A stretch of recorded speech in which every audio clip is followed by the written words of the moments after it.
Okay, we are out here in Wyoming here, and there's this wild horse loop, and we're driving across and we found all these wild horses out here, and we drove up and he's calling his herd to him. And this is really incredible. This is something you don't see anymore. True wild horses out here.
I'm really so excited to bring this video to you.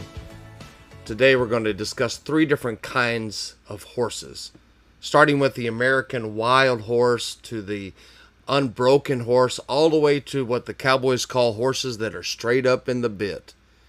And really we'll break that down to how that applies to our life as well. In this part, as you look out at these amazing, beautiful, truly wild horses out in Wyoming, it reminds me of a story, a true story that I had of an encounter in Montana when I had the opportunity to capture wild horses. All my life I considered the opportunity of bringing wild horses into a round pen and putting bits in their mouths and saddles on their back as appalling. I always thought, man, why wouldn't we just leave them alone? They actually got it made. They're free. They go where they want to go. They do what they want to do. How sad would it be of me to break them and put them into my world, my understanding, and my life? I remember catching a broodmare and thinking, what a cowboy I have become by roping this amazing creature. As I began to pull her into the trailer, I found out really quickly that what wild truly means, as she began to throw me, pull me, fight me, bite me, try to stomp my guts out. To say the least, when I got up close to her, I realized that everything I ever thought about the American wild horse as being free and having it made, quote unquote, was completely incorrect. What I found, however, was that this horse was never intended, truly meant to be wild. This horse was meant to be loved. And what I mean by love actually intersects with our life as well. Brought out of the wilderness, brought out of being left alone, brought out of fending for yourself, and being brought into an arena of love where you are truly cared for. Then the whole thing became apparent when I started to compare the difference between this wild horse and these horses that are brought into a barn brought into a process of breaking that at the time, I'm sure the horse doesn't want to go through a process of learning, a process of having to submit to authority, and just the whole thing of learning how to take a rider and learning how to submit your will to someone else.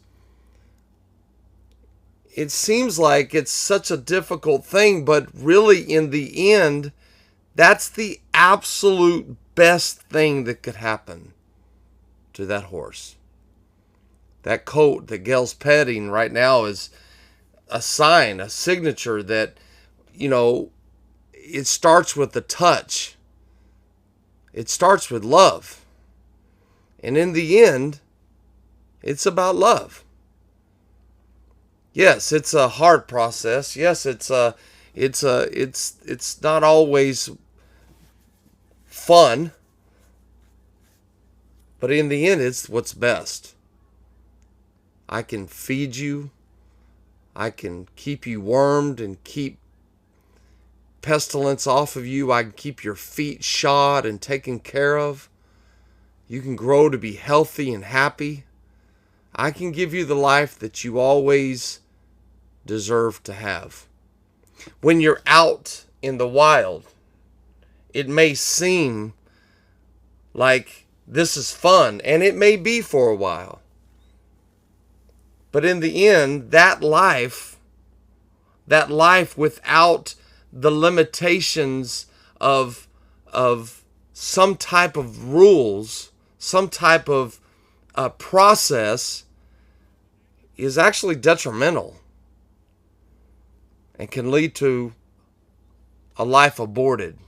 And this last part of the film, I thought it'd be such a great example to show you the process of a horse coming from complete wild, having no rules, having no authority, having no love, all the way to a horse that is in its glory, with bits in its mouth, harness on its neck, performing a duty, performing a mission, and walking into its calling, its purpose, its destiny. When I was shooting this film, this point was not lost on me or Gail. And I realized that we are all in this process. And when we start off and we're young, we would be rather, most of us, be left alone, to run wild, to do as we please. But we serve a God who is in love with us. We serve a God that has a plan for us. A plan to love and build and create and do things in our lives.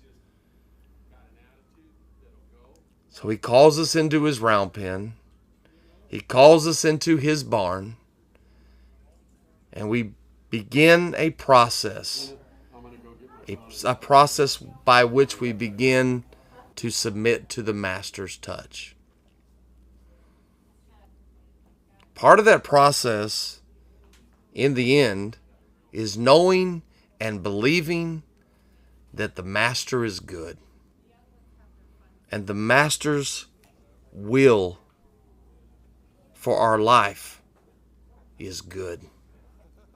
And His plan for our life is probably better than our own. Think about it. That's good news.